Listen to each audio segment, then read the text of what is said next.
진행을 하고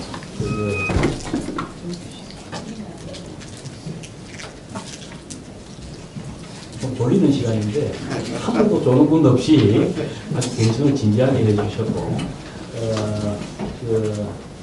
첫째 꼭지에서 1시간 이상 이렇게 진행되다 보니까 화장실 때문에 그 자리에 조금 공수이 생기는 것 같습니다.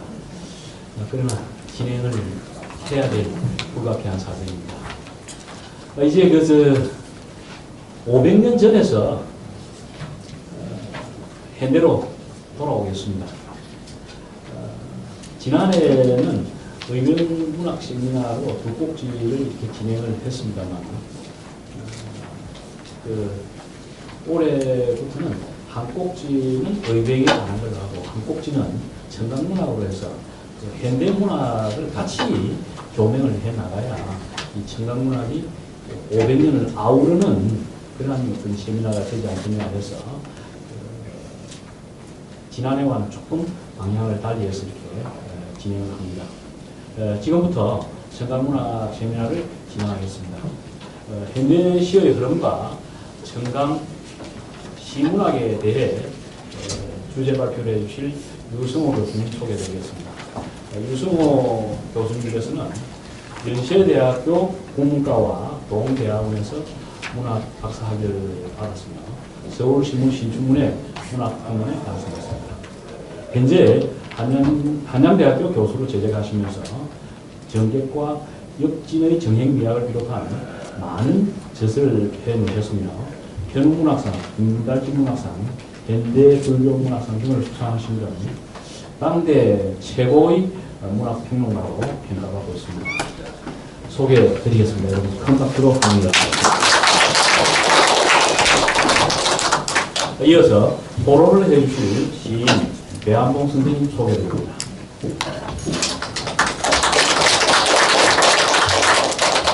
경남신문 문화부 김용대 부장님 소개드립니다. 사용하실 시간은 앞서 의병 세미나와 같은 방식으로 진행하겠습니다. 먼저 현대시의 흐름과 청강신문학에 대해 유승호 교수님의 주제 발표가 되겠습니다. 네, 소개받은 유승호라고 합니다.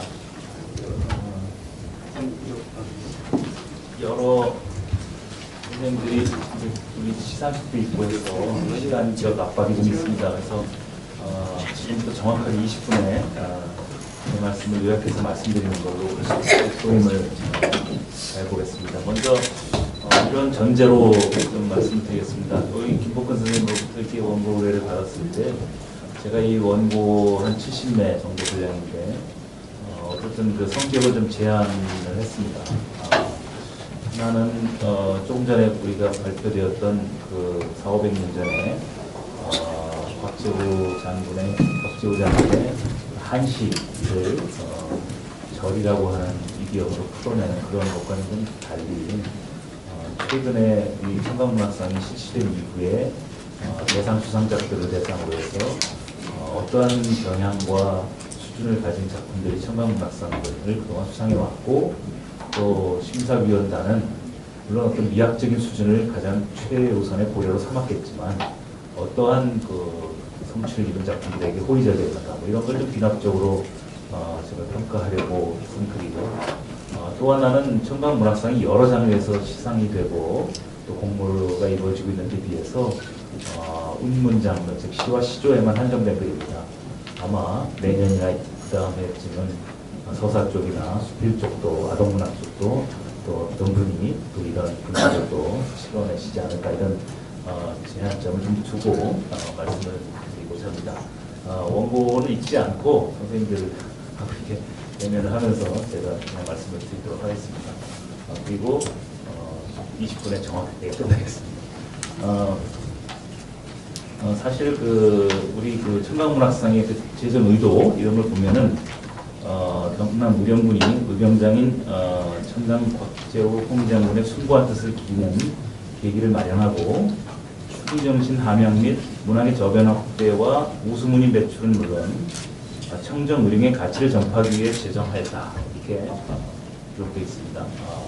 사실 문학상이라고 하는 것이 이렇게 감당해내기에는 슬로건이 크고 또 좀 지나치게 포괄적이어서 규정력이 없기도 합니다.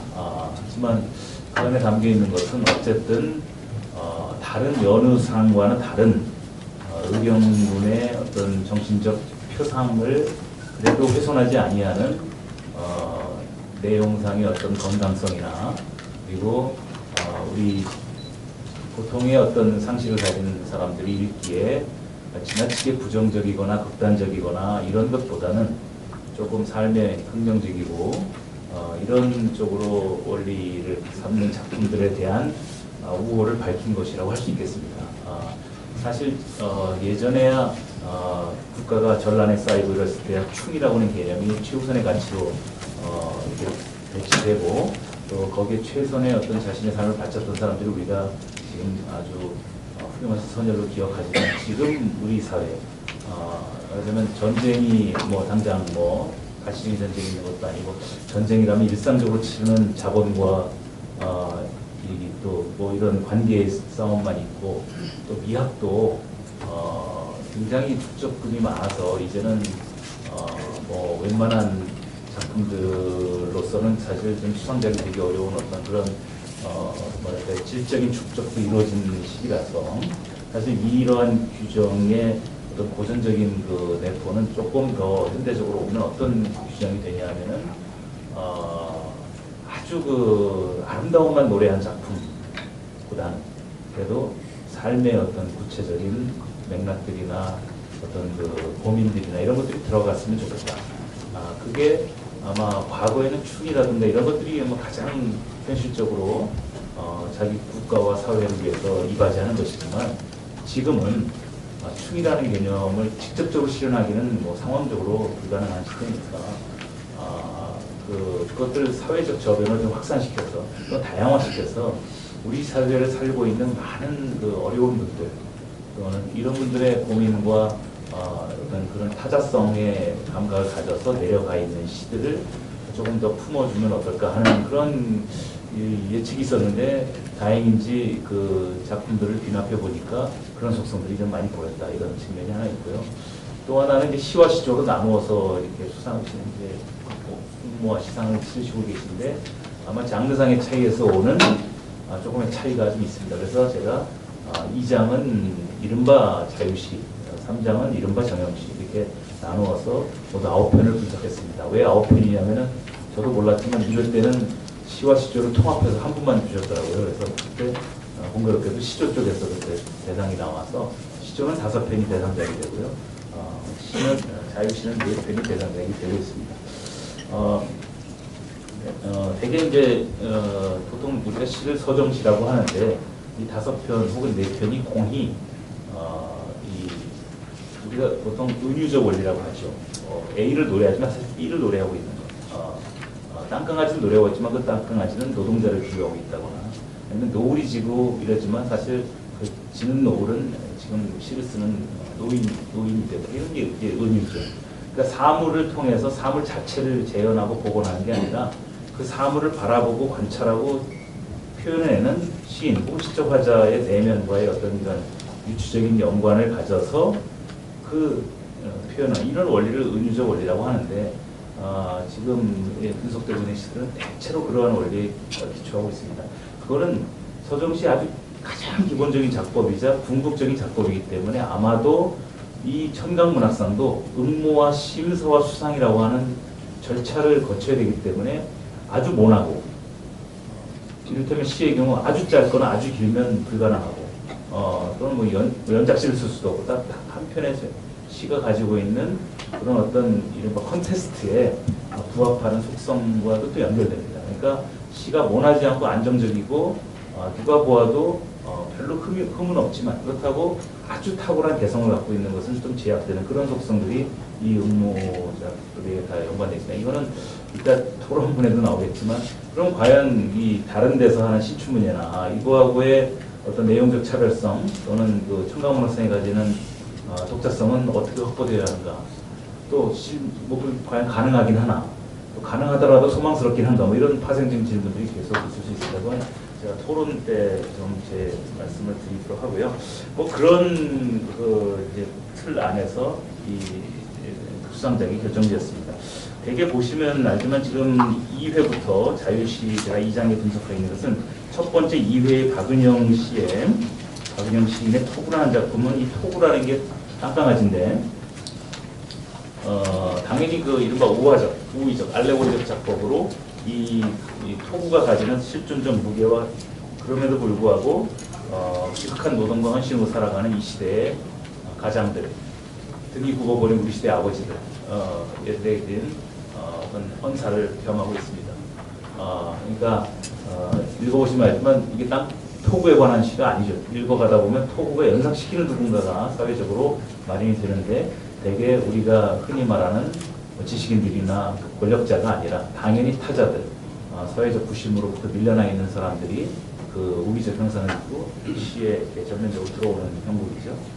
두 번째 제3회 오정순 시인의 공터의 풍경도 사실 풍경이라고 하는 것은 신미지고 아름다운 풍경, 뭐 우리 의령도 참 아름답습니다만 그런 것을 통해서 이 화자가 감탄하면 끝나는데 여기는 그런 작품들이 거의 없죠. 왜냐하면 감탄하고 나는 것보다는 그 풍경을 통해서 우리가 살아가는 어떤 내러티브, 이야기를 다시 환기해야 되는 그런 의미의 원리에 기대고 있다 보니까 이때의 공터의 풍경도 역시 우리 사회에 만연해 있는 어떤 폐허의 분위기, 삶의 비극적인 어둑한 일이 이런 것들을 연상시키고 나서 막판에 다시 그것을 은은하게 감싸면서부터 그걸 넘어서는 이제 장치로서 아이들의 음성거리.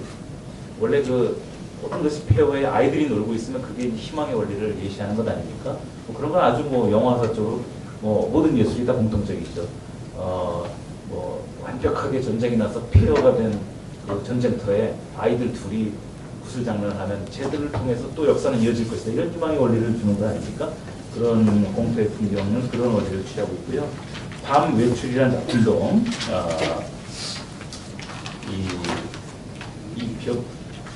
엄마한테 이렇게 엎여 지냈다가 그런 기억이 엄마의 살냄새 이런 걸 갖고 있던 화자가 나중에는 이제 스스로 이렇게 하늘에 엎인 밤, 엎이다라는 그 동사를 수술 연결해서 하늘에 엎인 밤이 찾아와서 두 발을 다시 여유롭게 회복하는 그런 어떤 삶에 건강한 힘을 주는 그런 그 구도로 이렇게 전환시키는 시입니다. 되게 우리 근대시라고 흔히 부르는 시들은 되게 비극성의 미학이 크죠. 낙관적인 이른바 찬가, 송가 이런 전통은 우리나라에 없습니다. 되게 슬픔의 미학이고요. 슬픔을 가장 아름답게 쓴 시인들이 가장 아름다운 시인들이 되버린 형국은 역사가 워낙 험난했기도 했지만 삶이라는 게 기뻐하는 분명보다는 때 없이 이유 없이 찾아오는 이제 슬픔을 우리가 정직하게 기록하는 것이 시인의 우수성인데 좋은 시는 그 슬픔에게 맥락을 부여하는 거죠. 그냥 슬픔의 시가 안 되죠. 그 슬픔에 역사적 맥락을 부여하든지 그래서 슬프다. 아니면 상황적 맥락, 아니면 지금 우리 사회가 갖고 있는 어떤 공분모적인 속성을 거기다 부여하는 순간 의미가 태어나니까 그러는데 이 밤외출은 조금 그런 그 구체성에서는 좀 떨어지는데 비교적 우리가 언제나 어렸을 때의 기억과 지금의 나이 들어서 하고 있던 그 기억들이 추리하게 늙어가는 것뿐만 아니라 새로운 어떤 그 삶의 원리를 체득해가는 시간이기도 한 것을 이 밤외출이 보여주고 있습니다. 그리고 뿔은 뭐 이것도 역시 알레고리인데요. 여기 제가 이게 원고를 보내지 이거 뿔을 갖고 있는 이 동물을 소재로 해서 그것이 이제 나중에 뿔하고 비슷한 이름의 풀로 바뀌죠. 그래서 뿔을 숨기고 이 뿔이 귀가 돼가지고 어떤 그 세상에 자신의 상처를 극복해가는 것을 이렇게 어떤 경청의 미하고 누군가의 아름다운 소리를 들으면서 치유해 간다는 그런 지혜의 자문이기도 합니다. 그래서 지금 우리가 귀를 가진 이 동물이자는 우리가 어떤 그런 음식 위잡증에 너무 자기 말만 하고 끝난다든지 이런 그런 것들이 아마 이 뿔이 귀로 바뀌면서 풀을 가진 존재가 그렇게 돼가는 과정을 쓴 작품입니다. 어쨌든 이 네 작품은 높낮이는 있어요. 제가 보기에는 신춘문예도 공모죠. 똑같습니다. 제가 청강문학상하고 신춘문예를 비교해 보면은 응모 기간이 있고 심사위원 밝히지 않고 그다음에 심사에서 평가하는 그런 시스템이 똑같아요. 근데 차이가 있다면 신춘문예는 대체로 심사위원을 짐작할 수 있는 데 비해서 청강문학상 누가 할지 알 수 없다는 거고요. 또 하나는 제가 지금 말씀드린 이 정도 주제를 벗어나는 개성에 대해서 그다지 호의적이지 않습니다. 이 정도 공부문을 가져달라. 그래서 삶의 슬픔에 동참하면서도 그래도 삶을 긍정적으로 보는 마지막 반전의 미학들이 공교롭게도 4개가 공통적입니다. 그건 아마 심사위원분들이 다 희망적인 생각을 갖고 계셔서 그렇게 바꿨으면 하는 것도 있지만 지금 의령군에서 하고 있는 청강문학상의 내적, 외적 중합이 있었다고 생각해요. 심사 과정에서.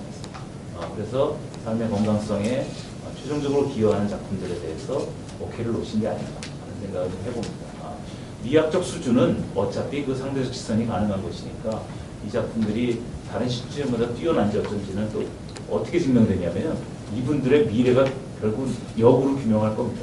청강문학상 수상자들이 한국 문단에서 폭력물 활동하고 또 자신들이 수상 경력이 부끄럽지 않게 그 시집 날개 제2회 청강문학상 대상 수상자로 딱 쓰는 분들이 늘어나고 그걸 숨기지 않고 늘어나면은 그것이 다른 어떤 일간지에서 하는 신춘문예보다 더 청강문학상이 좋은 작가를 뽑은 증거가 되는 그런 방법이 되는 것이죠. 그 다음에 이제 시조인데요. 시조는 이제 제가 20분 안에 끝났는데 7분 남았네요. 네, 가능합니다. 근데 이 시조는 이렇게 저는 이렇게 설명합니다. 기차가요. 이 철로 위에 있을 때가 가장 자유롭습니다. 철로를 이탈하면 해방이 아니라 탈선이죠. 시조를 설명하는 이게 은유입니다. 그러니까 시조는 형식적 제약이 강한데요. 그 형식에 갇힌 게 아니라 갇혀버린 게 아니라 그 형식을 이렇게 스스로 갖추고 있는. 그래서 이 철로 위에서의 그 기차가 달릴 때가 가장 자유롭다. 그래서 보통 시조에 대해서 두 가지 전혀 편견이 있습니다. 그 편견은 대체적으로 이제 잘 알지 못해서 생기는 편견인데 하나는 심지어는 뭐 얼마 전에 문화부 장관 했던 분이 시조 시인한테 그랬다는 거예요. 아직도 시조를 쓰십니까? 그랬다는 부분도 있고요. 그러니까 시조가 사멸한 장르인 줄 아는 아주 극단의 무지가 있고요. 또 하나 시조 그러면은 그냥 그 글자 수를 지켜야 하는 줄 알아요. 하지만 이미 그 글자 수는 이 고시조에서도 그 3,4,3,4를 전형적으로 지킨 시조는 2%밖에 안 되고 전부 그 자수율의 변형이 있었고 다만 초장, 중장에서 종장의 전이 넘어가서 과음절로 해서 시상을 마무리하는 이틀만 그런 대로 느슨하게 유지한 이게 철로죠. 이 철로 안에서 지금처럼 분방하고 음악도 잃어버리고 언어는 범람을 넘어 과잉으로 가 있는 이거에서 다시 철로 안으로 들어오려고 하는 이 시조 미학은 그래서 역설적으로 우리처럼 이렇게 이미 모든 것이 다 잉여의 세상에서는 굉장히 그 제가 역진으로 보면 이 프로스펙트가 아니라 레트로스펙트에서 이렇게 들어오는 그 장르로서 굉장히 대안적인 장르인데요. 우리 그 청강문학상에 벌써 5분의 우수한 시조 시인이 나왔습니다. 1회 때 시시조 통합해서 1회를 수상하셨던 물풀이라는 작품은 늪에서 그럼 우리 대화모습이 생각납니다만 근데 늪에서 자연사물들이 서로 공존해서 우주의 화음을 이루는 그런 작품이고요. 장은수 씨의 2회작 빗살무늬 토기하고 3회 수상작 송영일 씨의 유예강은 공교롭게도 다 하나는 빗살무늬 토기, 하나 조선시대 백자라고 하는 시조 정격의 소재죠. 그야말로 아주 오래된 사물. 그 안에는 시간의 농축이 있고 보이지 않는 비가시적인 삶의 어떤 축적분이 있는 그것을 가지고 어떤 다른 삶의 가치로 바꿔내는 작품이죠.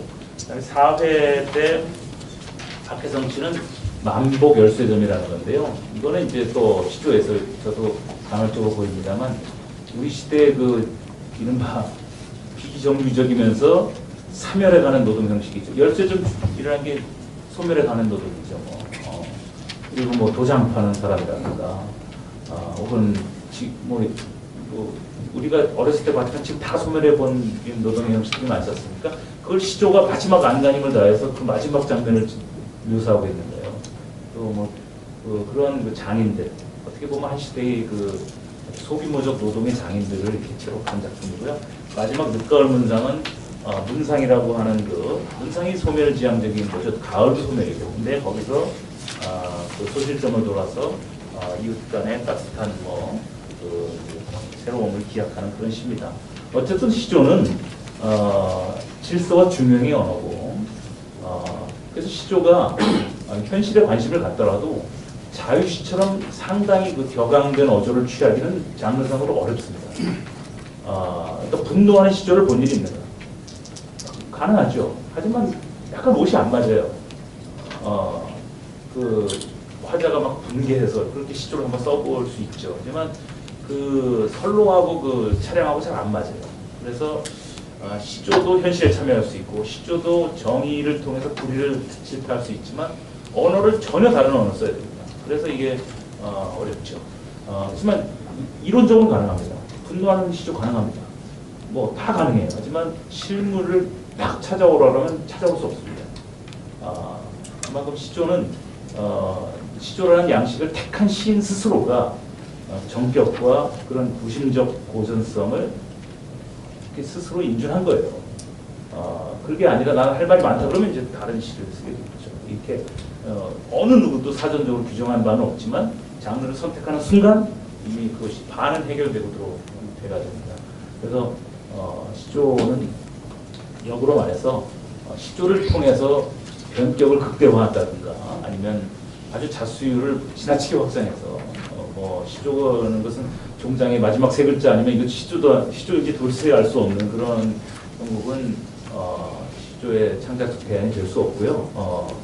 그렇게 말씀하시는 분도 계시겠지만 어쨌든 그런 형태인데 역시 다섯 편 공이 아주 조심적이고 굉장히 건강한 그리고 백자나 빗살무늬 속에는 우리 곽재호 장군처럼 어떤 그 역사성에 대한 인준 이런 걸 다 포함하고 있습니다. 그래서 난해한 미적 원리에 갇히지 아니하고 다양한 상상력과 사물의 비의, 비밀스러운 뜻을 투시하는 그런 상상력을 통해서 내용과 형식의 어떤 균형을 이룬 그런 작품들이 청강문학상의 9개의 수상작의 공통점입니다.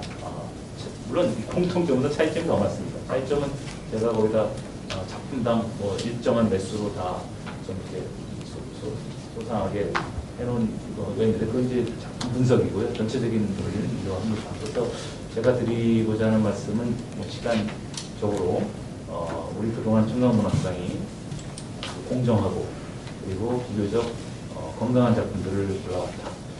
그런 말씀을 드릴 수 있겠고 이것이 우수한 작품이냐 아니냐는 것은 또 다른 논의가 필요합니다. 그래서 또 공모가 가지고 있는 한계도 있고요. 하지만 그건 이제 또 이구분 선생님 질의에 또 중첩되는 부분이 있으니까 제가 후에 집약해서 말씀을 다시 올리겠습니다. 이상 마치겠습니다. 짧은 시간에 현대 시의 흐름과 또 5년 동안 진행해온 현대 청강 시문학과 시조문학에 대해서 압축해서 말씀을 잘 해주셨습니다. 대단히 고맙게 생각합니다. 이어서 그 토론을 듣겠는데요. 배한봉 시인은 우리 경남이나 전국적 지명도를 가진 아주 타고난 시인입니다. 지금 현재 개인학에서 강의하고 있고 또 본인이 쓴 시가 본은 박사입니다. 시가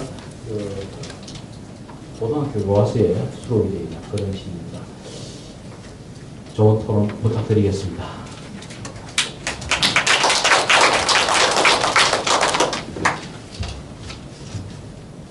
반갑습니다. 시 공부하고 있는 배한봉입니다. 오늘 그 유승호 선생님 발표문 저는 사실 사전에 원고를 받아가지고 잘 읽었습니다. 읽고 또 유 선생님의 원고를 읽으면서 그동안 청강문학상 수상 작품들의 위상과 그 의의들을 잘 이렇게 파악할 수도 있었습니다. 저 역시 유 선생님의 한국 최근에 한국 시 혹은 시조였던 지형과 전망에 대해서 굉장히 공감을 하고 또 전적으로 유 선생님의 발표에 동의를 하면서 몇 가지 질문을 드리려고 합니다. 그런데 유 선생님 방금 사전에 보충 설명을 좀 곁들여서 전체 발표문에 대해서 말씀을 하셨는데 제가 질의를 하려고 했던 부분들이 상당히 또 방금 해명된 부분도 있고 해서 저는 굉장히 좀 축약해서 저 역시 질의를 드릴까 합니다. 오늘 사실 의병문학 학술 세미나의 실질적인 주인공이 우리 청강 박재우 마무당 의병장이 아닌가 하는 생각이 듭니다. 전에 한번 제가 아주 좋은 기회가 있어가지고 경남신문에 제가 마무당 의병장에 대해 소개를 할 기회가 있었습니다. 그래서 우리가 통상적으로 마무당 그러면은 대부분 의병장으로 이렇게 학습을 했었고 또 그렇게 알고 있고 지금도 많은 사람들이 의병장 혹은 홍의장군 이렇게 부르고 있습니다. 그런데 저는 우리나라의 저항시인 중에 한 사람으로 이렇게 이야기를 했었습니다. 우리가 저항시인 그러면 흔히 알고 있는 시인이 일제시대 때 만해 한정훈이라든지 또 윤동주라든지 또 유육사라든지 이런 분들을 흔히 우리가 기억하고 있습니다. 저는 그분들보다도 300~400년 정도의 선배 시인이 바로 박재우 선생이 아닌가 하는 그런 말씀을 드렸었습니다. 아마 그분이 난세를 살지 않고 오늘처럼 이런 아주 좋은 세상에 사셨다면 굉장히 훌륭한 시인이 되지 않았을까 하는 그런 생각을 잠시 했습니다. 하면서 제 토론문에 보면은 귀강정이라는 시를 한편 수록을 해놨는데 앞에 우리 윤재환 선생님이 번역한 시를 아까 우리 윤 교수님께서 여기 같이 수록을 제가 비교를 해보니까 윤 선생님이 워낙 번역을 잘해오셔가지고 저도 제가 남대로 번역하면 열심히 노력을 했는데 사이가 조금 있습니다만 똑같은 정도 비슷한 내용인데요. 한번 참고를 읽어보시면 좋을 것 같습니다.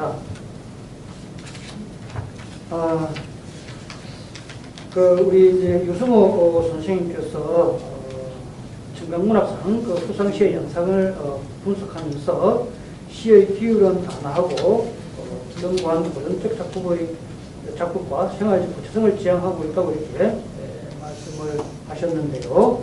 아마 이런 부분도 청강 박재우 장관의 기품을 의식하고 있는 데 따른 것이 아닌가 하는 그런 생각이 듭니다. 그래서 우리 청강문학상 수상시들이 아까 앞에 설명을 의병문학과의 관련성에 대해서 좀 설명하셨습니다만은 거기에 대해서 좀 보충 설명을 조금 부탁드리고 싶어요. 의병문학하고 청강문학상 수상시가 나아가야 될 어떤 방향성이라 해야 할까 그런 것들이 되겠죠. 그래서 그런 부분에 대한 보충 설명을 조금 부탁드리면서 의병문학의 개념이랄까, 의병문학의 본주라 할까 그런 것도 조금 보충 설명을 해주신다면은 추후에 이 청강문학상이 나아가야 될 어떤 방향이라든지 그런 것도 조금 가늠해 볼 수 있지 않을까 하는 생각이 듭니다. 또 하나는 뭐냐면은 우리 청강문학상 수상시들이 대체적으로 서정의 원리 속에 놓여 있다고 이렇게 분석이 되고 있습니다. 저 역시도 제가 청강문학상 예심 심사를 제가 한번 본 적이 있었습니다. 예심을 보면서 대체로 투고된 작품이 조금 급진적인 어떤 또는 해체적인 그런 경향의 작품들이 아니라 서정의 원리 속에 놓여 있는 작품들이 많구나 하는 것들을 느꼈던 바가 있었습니다.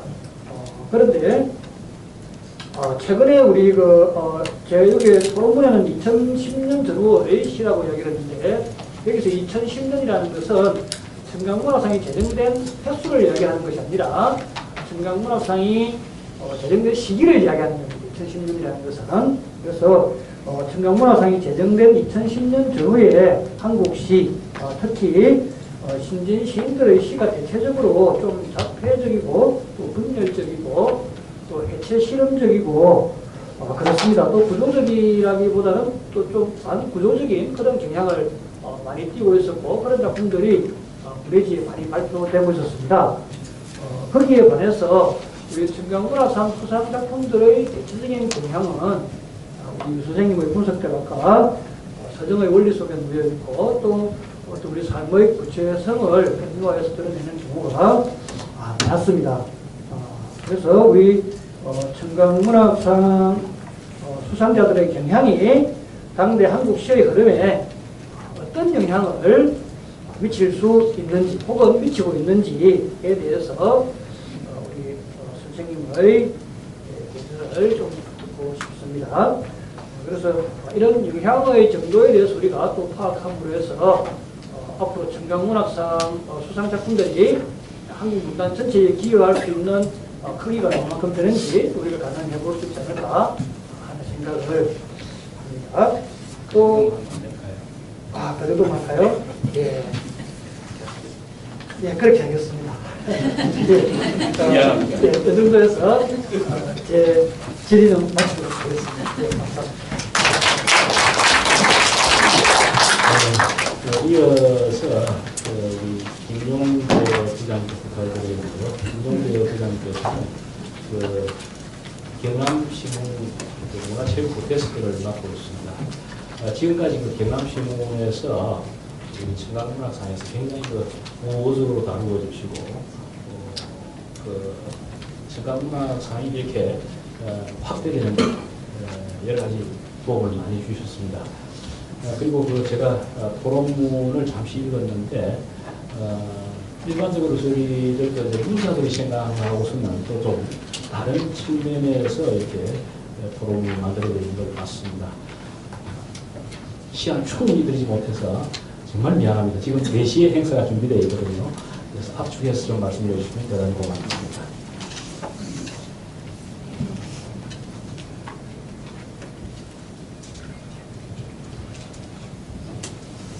반갑습니다. 제가 소개받은 경남시민 이용입니다.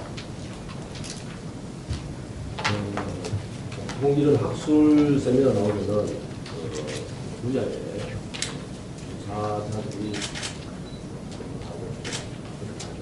그런데 오늘 제 입장은 이유삼가 부장이긴 하지만 많이 계신 분들이 시인이거나 문학을 전공하시거나 이런 분이신데 그런 분들은 시의 생산자가 되겠죠.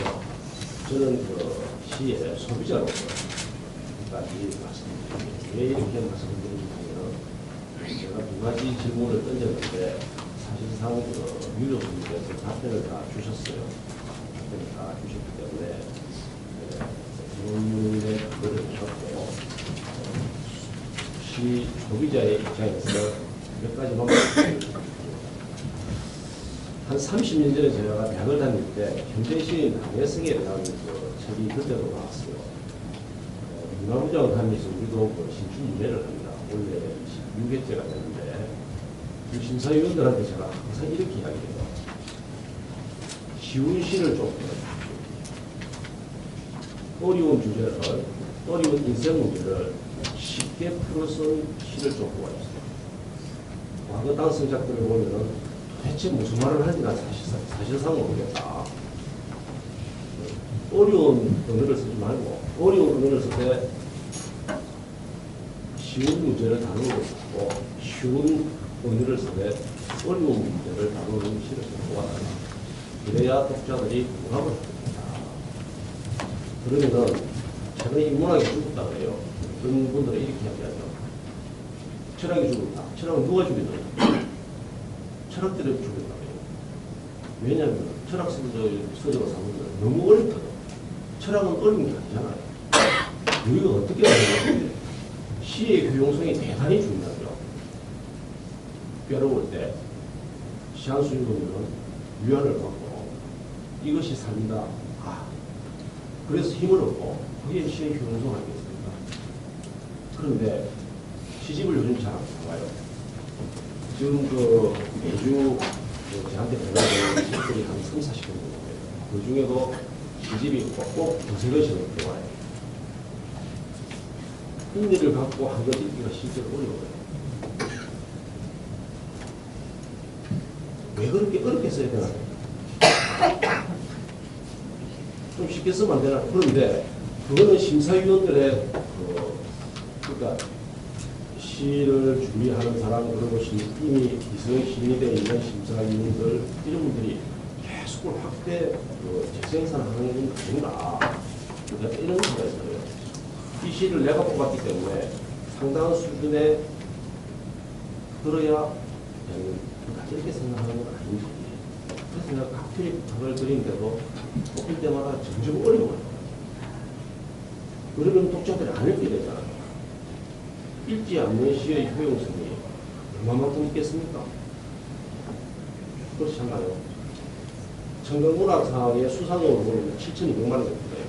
언론사에서 7,200만 원을 들고 신춘문예를 하는 언론사가 별로 없습니다. 시상금으로 보면 대단히 큰 문학재입니다. 이렇게 압수사 문화에 아주 단출하게 하고 있지만 이 청정문학상은 실제로 상금 면에서 보면 국내 손꼽히는 문학재예요. 그럼 여기서 배출된 시인들이 아까 유 교수님께서도 말씀을 하셨는데 앞으로 국내 문단을 줄을 잡아야 되기 때문에 그렇지 않나요? 그러면은 시를 어렵게 쓴다고 해서 문단 줄을 잡을 것인가? 나는 그거 아니라고 봐요. 수요자들이 많을 때 주로 시가 아닌가요? 그래서 이게 생명력이 있고 이제는 시를 쓰시는 심사를 문서로 문학적으로 하시는 거예요. 시의 대중화를 위해서 같이 노력할 때가 된다. 그런 생각을. 그리고 이왕에 또 신춘문예가 있거든요. 올라서. 그러면은 정강 문학재 같은 경우는 특화 활동, 특화 활동 했으면 뭐냐. 상금도 많고 또 유민이라는 주제가 있기 때문에 아까 충이라는 걸 지금은 가지고 안 할수도 가야 됩니다 생각하시는데 저는 또 그렇게 생각을 하지 않아요. 신춘문예에 당선된 것을 보면 장종의 기지라든지 이게 얼마든지 나올 수 있잖아요. 그런 부분을 특화하는 방법을 하였으면 좋겠습니다. 신춘문예에 나온 시와 여기에 당선된 시가 차이가 실제로 있거든요. 오늘은 공부, 공개구역, 발연출 이런 거는 기존의 언론사 신춘문예에서도 얼마든지 생활인데 실제로 당선된 작품들을 보면 입체적으로 보면요. 요즘 대부분들이요. 생활 속에서 소재를 다루고 또 거기서 성찰을 하는 것이 있죠. 그래서 너무 작품하고 또 시를 지용을 하죠. 당선된 그런 건강성을 그러거든요. 시처럼 하니까. 그래서 대중화를 위해서 공감이 되는 좀 쉬운 시 수요자 입장에서 참 제시기 때문에 이상입니다.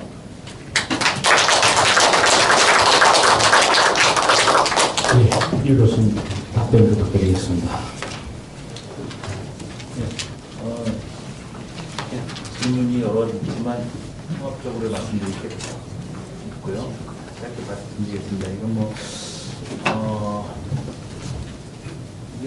어쨌든 이 총론적으로 어떻게 하자고 뭐 크게 어떤 원리, 기율을 만들 수 있지만 이 강론적으로 심의에 임하거나 또 이럴 경우는 굉장히 그 총론에 충실해서 강론이 이루어지기 어려운 게 그게 심사 과정인 것 같습니다.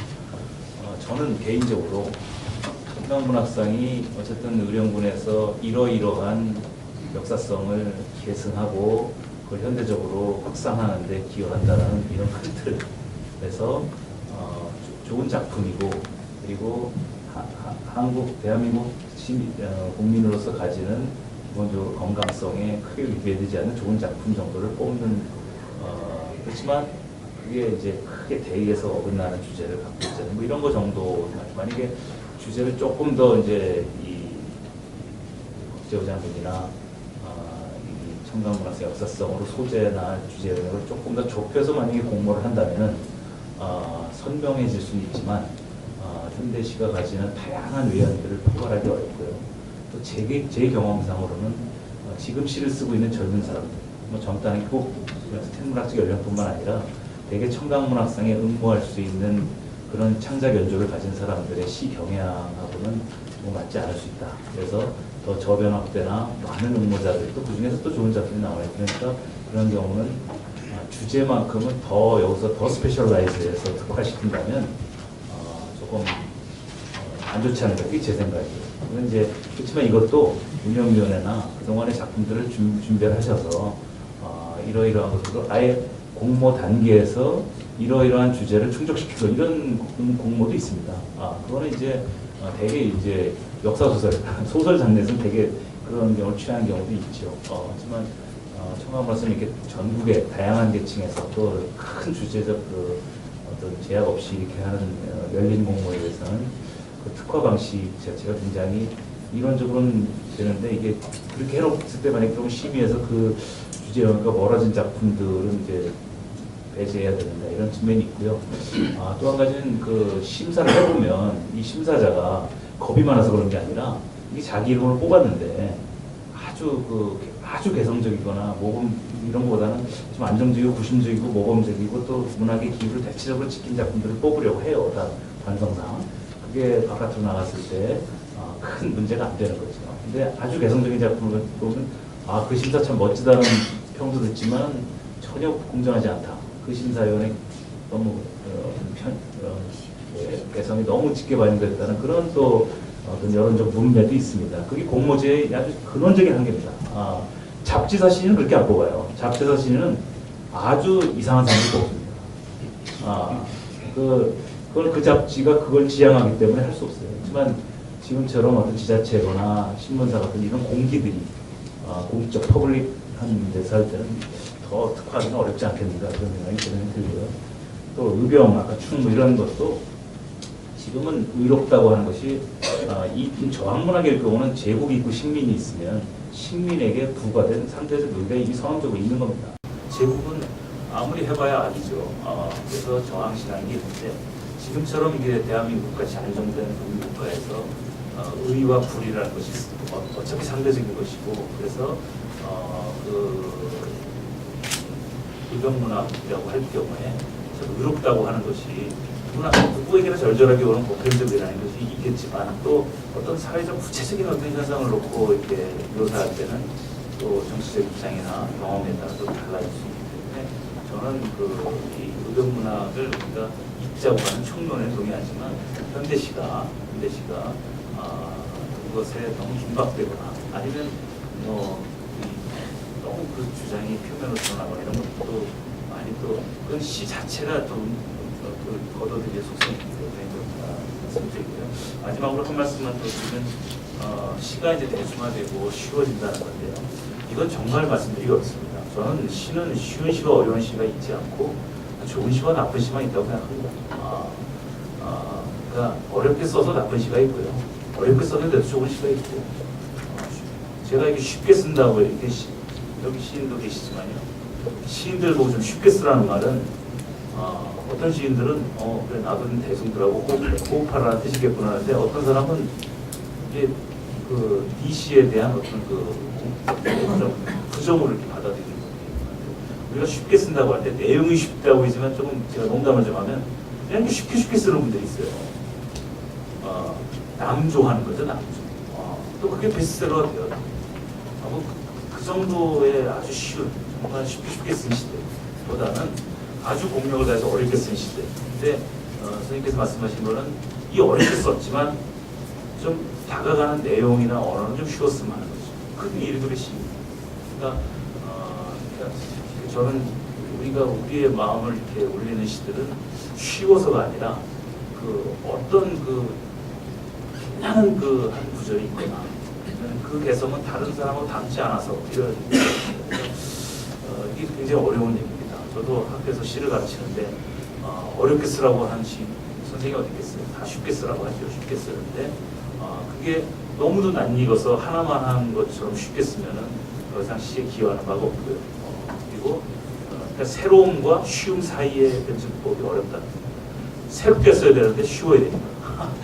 낯익게 쓰면 쉬운데 새롭게 써야 되는데 쉬워야 되는데 이게 불가피하게 난에서 좀 어려운 것들이 수반됐죠. 그 어려운 것들을 조금 해석 공동체가 그러니까 시를 읽어주는 사람들이 정성들이 읽는 그런 독자적에도 좀 걱정되는 측면이 있고 지금 우리 매체들 겪고는 아주 불확실하고 굉장히 어렵습니다. 시집은 좀 과장하면 생산자와 소비자가 더 일치합니다. 그래서 일반 독자라는 게 과연 있을까 싶어요. 근데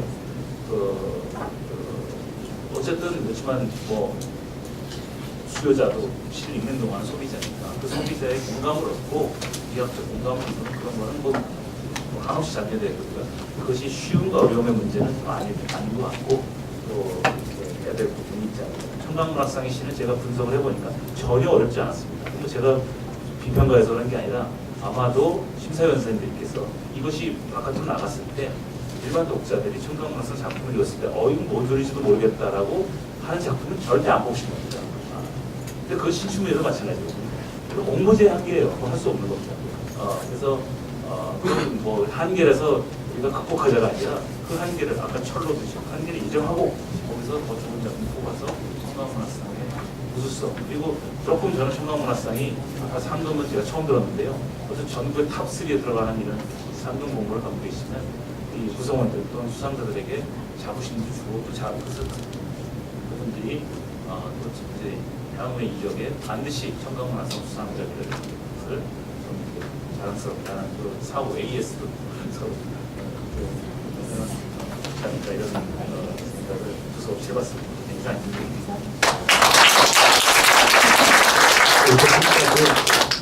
시상식만 포기하고 계속 할까요? 괜찮은데. 정말 저 앉아 계시는 분들께서 질문도 하고 싶고 나도 한번 하고 싶다. 지금 그 2시간 이상 이렇게 앉아가지고 그 인내심을 발휘하고 계시는데 그런 분들이 꽤 많을 것 같습니다. 그런데 지금 앞에 발표하신 세 분과 방금 발표하신 분들은 나중에 시상식장 너무 앞쪽에 가시지 말고 좌석을 좀 뒤쪽에 앉아 계시다가 이 질문을 하시는 개인 질문을 좀 받아주셨으면 좋겠다 이런 생각까지 듭니다. 어쨌든 오늘 두 번째 맞이하는 의병문학 세미나가 아주 진지하게 이루어져서 저희 입장에서 대단히 고맙게 생각이 됩니다. 그리고 지금까지 청강문학에 대한 주제 발표와 토론을 통해서 한 가지 약속드리고 싶은 것은 드리도록 한다면은 우선 청강문학상 수상자들이 청강문학상 받은 데 대해서 대단히 기쁘다 하는 정도로 심사 과정을 공정하고 투명하게 해서 그런 방향으로 가고 그리고 대한민국의 유수의 시인 작가들이 청강문학상 심사를 안 했다 하면 우스워지기로 저희들 청강문학상 문제를 한번 펴볼까 그런 생각을 해봅니다. 너무 제가 적절한 마지막 영감이 되는지 모르겠습니다. 이해를 해주시도록 부탁드리겠습니다. 이상으로 제2회 의병문학 하수 세미나를 모두 마치겠습니다. 여러분 오랜 시간 고맙습니다.